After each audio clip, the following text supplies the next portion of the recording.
কথাটোতো হয় নোহোৱা নহয়। গতিকে তেওঁলোকে এনেকৈ আমাক উপহাস কৰে, বদৰুদ্দিন আজমল বা তেওঁলোকে আমাক এনেকৈ উপহাস কৰে যে আমি যোগ্য মানুহ নহয়। সেই কথাবিলাক আমাৰ মগজুত সোমাব লাগে। সেইটো কথাটো নোহোৱা নহয়। আমি গুৱাহাটীত ঈদৰ সময়ত দেখা পাওঁ গুৱাহাটীত অৱস্থা বেয়া হৈ যায়। আমাৰ অসমীয়া ল'ৰাবিলাক ওলাই আহক কাম কৰিবলৈকে, আৰু তেওঁলোকে আমাক যে এনেকৈ তুচ্ছ তাচ্ছিল্য কৰে তাৰ বিৰুদ্ধে আমি প্ৰতিবাদ কৰিব লাগে। কাম কৰিব লাগে, গালি পাৰি তেওঁলোকক বেয়া ব্যৱহাৰ কৰি নহয়, কাম কিন্তু তেওঁলোকে আমাৰ হাতৰ পৰা লৈ গুচি গ'ল। সেইটো একেবাৰে সঁচা কথা। আমি অসমীয়া ল'ৰাই, অসমীয়া মানুহে আমি কিছুমান কাম নকৰোঁ। গতিকে তাৰ কাৰণে আমাৰ এইটো সমস্যা হৈছে, যিটো কাৰণে বদৰুদ্দিন আজমলে আমাক এনেকৈ তুচ্ছ তাচ্ছিল্য কৰিবলৈ দুঃসাহস কৰে।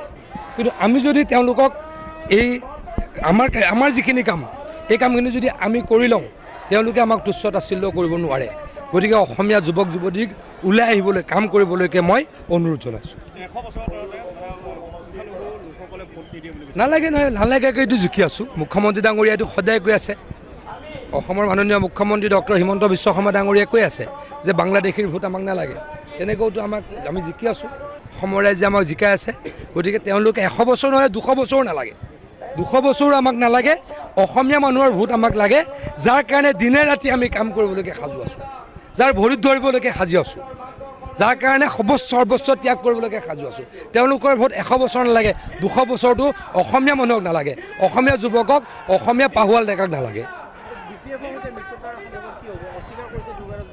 মই এতিয়ালৈকে আমাৰতো UPPLৰ লগতে মিত্ৰতা আছে। মই দলৰ সাধাৰণ কাৰ্যকৰ্তা, ইমান নাজানো। গতিকে দলৰ আমাৰ জ্যেষ্ঠসকলে যি সিদ্ধান্ত লয় কাৰ্যকৰ্তা আমি মানি লওঁ।